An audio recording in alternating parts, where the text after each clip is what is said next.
They called them captains of industry and men who built railroads, refineries, banks, and steel empires that transformed America into an economic powerhouse. But behind the glowing praise, another name emerged: robber barons. These were men who didn't just play the game of capitalism, they rewrote the rules. Their brilliance was undeniable, but so was their ruthlessness.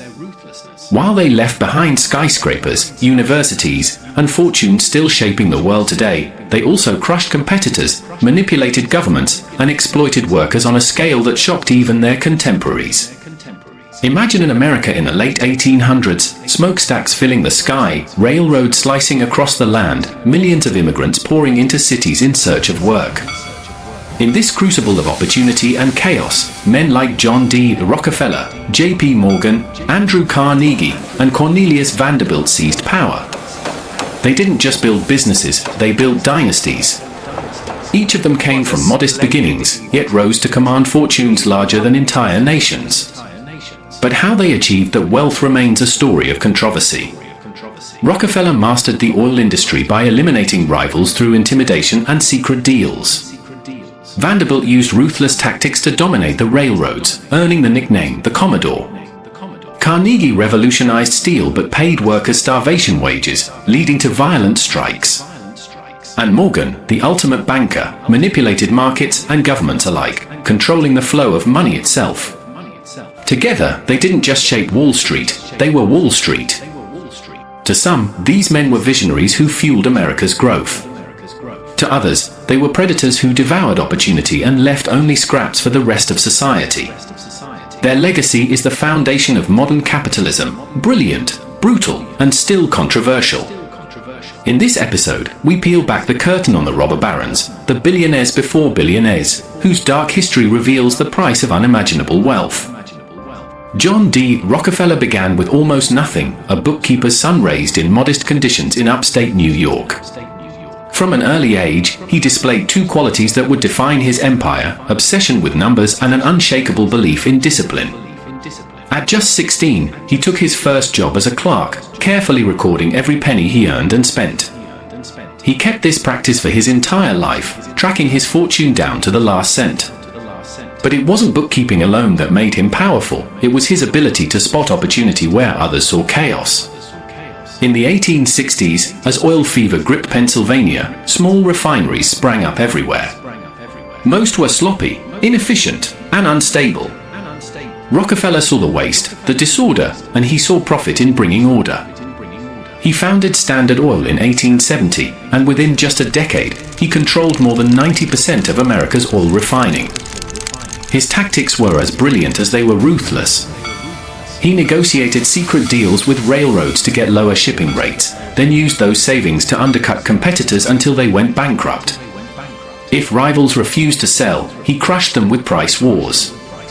If they did sell, he absorbed their businesses into his empire.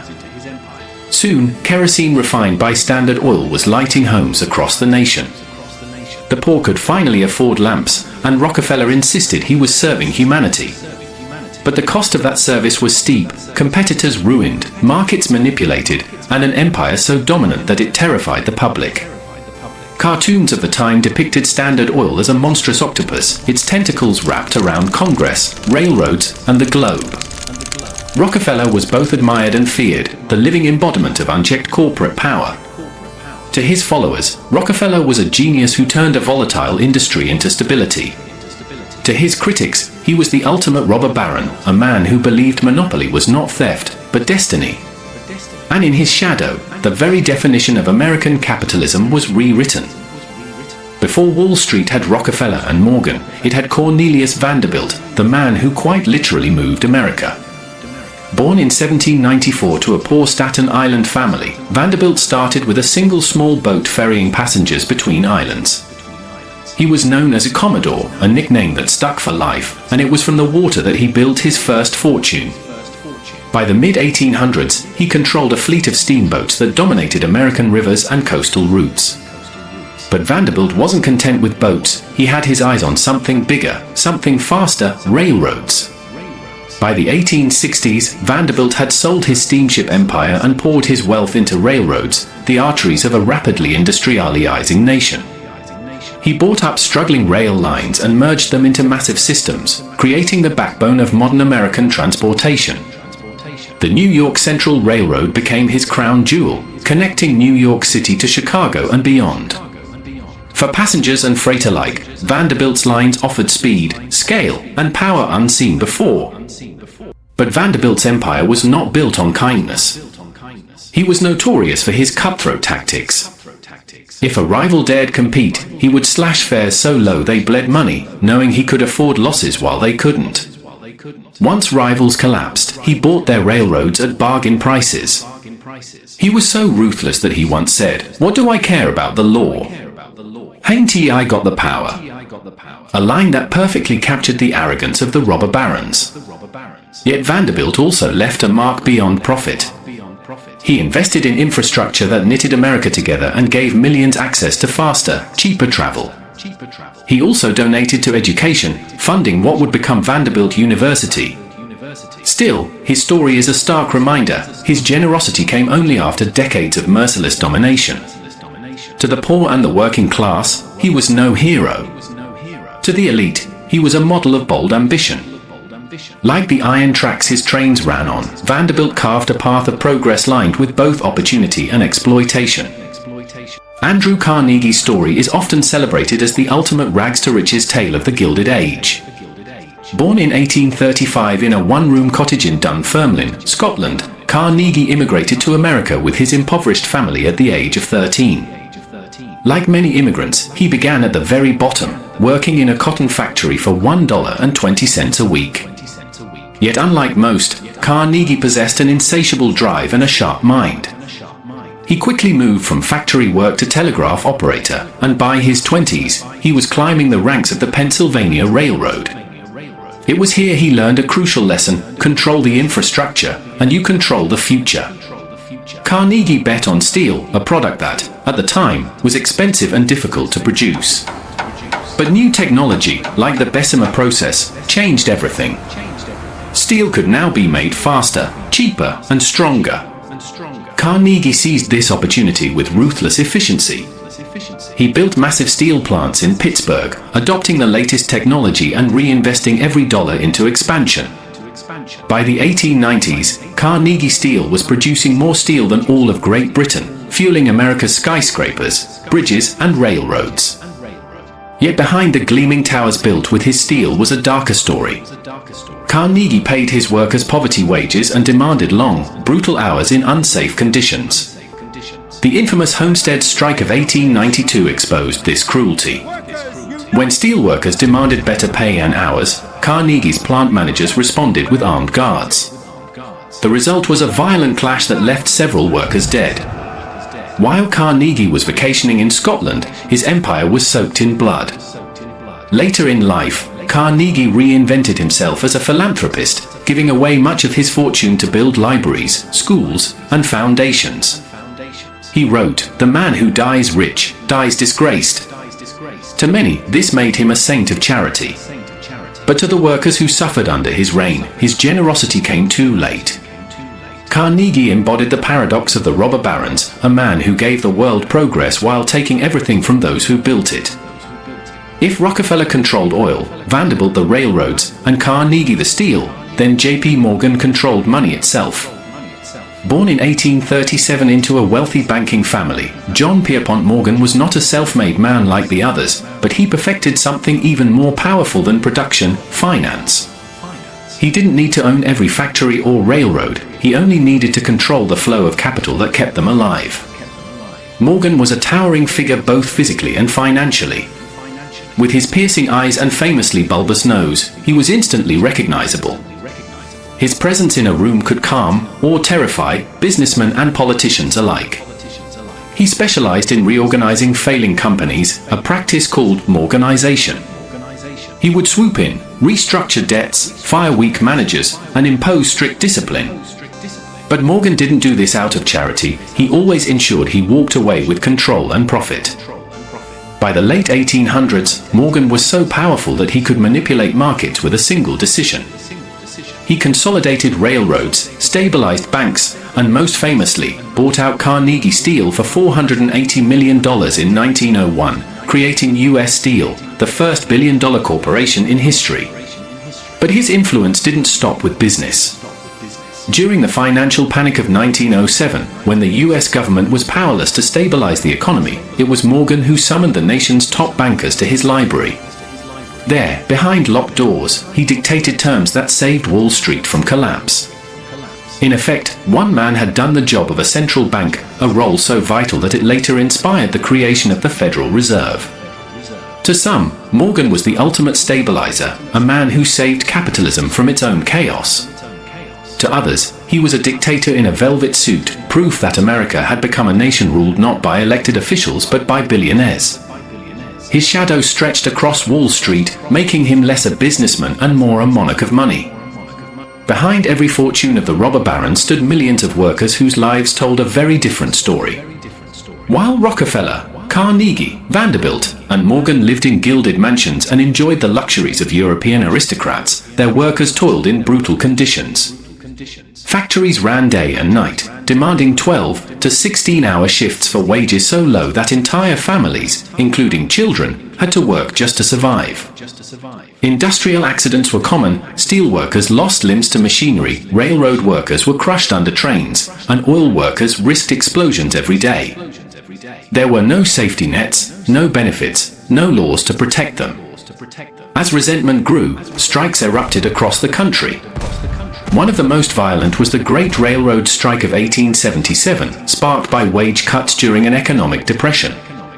What began with railroad workers refusing to run trains spread to dozens of cities, shutting down commerce. The government, siding with the tycoons, sent in federal troops. The result was chaos, trains burned, clashes broke out, and over 100 people were killed. The message was clear: when wealth and workers collided, blood was the cost. Another infamous event was the Homestead Strike of 1892, when Carnegie steel workers in Pennsylvania protested wage cuts. Carnegie's plant manager, Henry Clay Frick, hired Pinkerton detectives, armed mercenaries, to break the strike. A violent battle followed, leaving 9 workers and 7 Pinkertons dead. Though the strike failed, it became a symbol of how far the robber barons would go to protect their fortunes. These clashes exposed the dark truth of America's rapid rise. Progress came at a human price. The skyscrapers, railroads, and industries that made America rich were built on the broken backs of men, women, and children. The robber barons claimed they created opportunity, but to millions of workers, they were tyrants in suits, trading lives for profits. By the late 19th century, the public had grown tired of watching the robber barons tighten their grip on America's wealth and politics.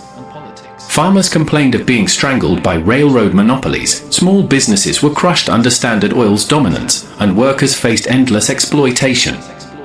Newspapers fanned the flames, publishing political cartoons that depicted industrialists as bloated kings or monstrous octopuses strangling democracy itself. The anger was impossible to ignore. Politicians, long in the pockets of tycoons, faced mounting pressure from ordinary citizens. The cry for reform grew louder. People demanded a government strong enough to stand up to the billionaires of their day. Out of this pressure came one of the most important pieces of legislation in US history, the Sherman Antitrust Act of 1890. Its goal was simple: to break up monopolies and restore fair competition. On paper, it was a direct assault on the robber barons. But in practice, enforcement was weak.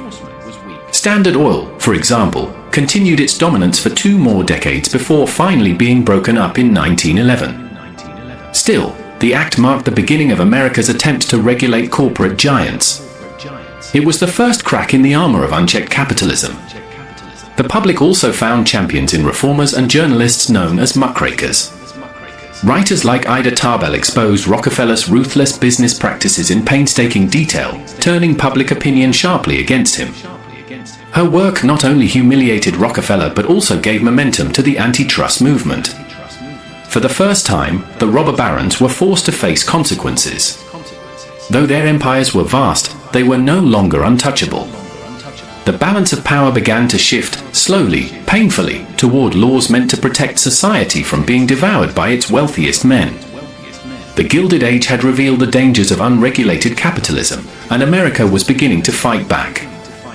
As public resentment toward the robber barons grew, many of them attempted to reshape their images, not by changing their ruthless practices, but by giving away vast sums of money. They called it philanthropy, but critics saw it as reputation laundering.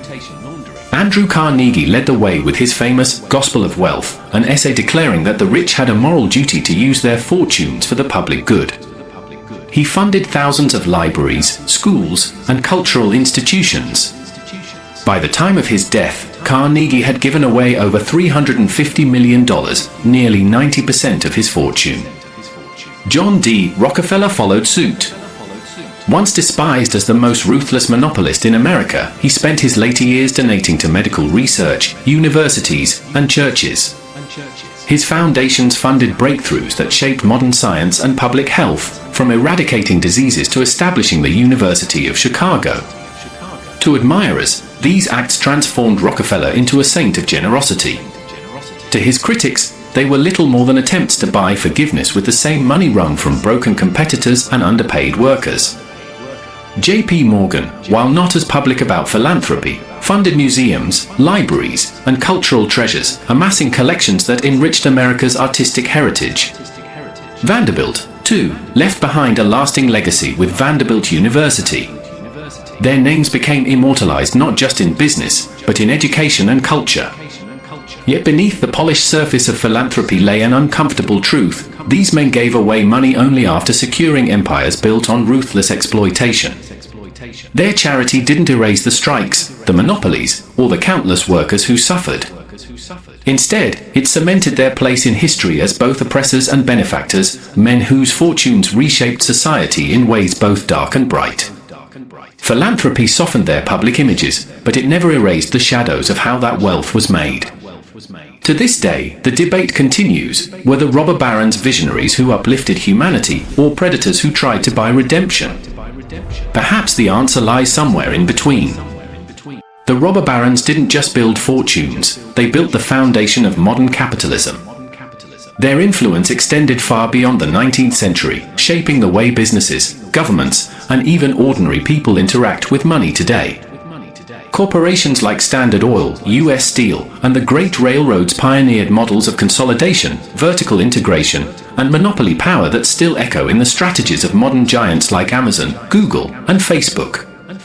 When we debate whether today's tech titans are visionaries or monopolists, we are really revisiting the same arguments that swirled around Rockefeller and Carnegie more than a century ago.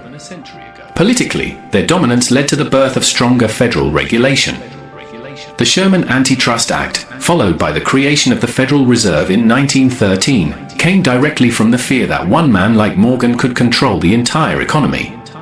Labor laws, minimum wages, and workplace protections were born from the struggles against the excesses of this era. The blood spilled in strikes and protests wasn't in vain. It forced America to rethink the balance between wealth and justice. Culturally, the robber barons set a paradoxical precedent. On one hand, they embodied the American dream, rising from poverty or obscurity to unimaginable wealth through grit and ambition. On the other, they revealed the dangers of unrestrained greed, showing how ambition without limits can hollow out societies. Their names are carved into libraries, universities, and foundations, but their ghosts haunt every debate over inequality, corporate power, and the ethics of wealth. The legacy of these men is not a clean story of heroes or villains. Instead, it's a mirror held up to society. The robber barons forced America to confront its deepest contradictions: freedom versus control, opportunity versus exploitation, progress versus inequality. And in many ways, those contradictions still define the capitalist world we live in today. The story of Wall Street's first billionaires is not simply about wealth, it is about the price of progress. Men like Rockefeller, Vanderbilt, Carnegie, and Morgan built the foundation of America's economic empire, but they did so with methods that were as brutal as they were brilliant. Their names are etched in the marble of universities, libraries, and banks, but they are also written in the ashes of strikes, the sweat of overworked laborers, and the blood spilled in the battles of industrial America. To call them heroes would ignore the suffering they inflicted. To call them villains would dismiss the innovations and opportunities they created. The truth lies in the uncomfortable middle. They were both. They were men who embodied the extremes of human ambition, proving that the pursuit of fortune can uplift millions, while crushing millions more. The legacy of the robber barons lives on in today's billionaires. The skyscrapers of New York, the financial heartbeat of Wall Street, and the rise of global corporations all trace their roots back to the ruthless energy of the Gilded Age. Every time we question whether modern tycoons have too much power, or whether billionaires should shape society with their philanthropy, we are still grappling with the same questions left behind by America's first moguls. In the end, their story is not just history, it is a warning. Wealth and power are forces that can build nations, but left unchecked, they can consume them. As long as fortunes are forged in the fires of ambition, we will continue to wrestle with the same paradox that defined the robber barons, that every empire of gold is also an empire of shadows. This is the true dark history of Wall Street's billionaires, a tale of blood and fortune.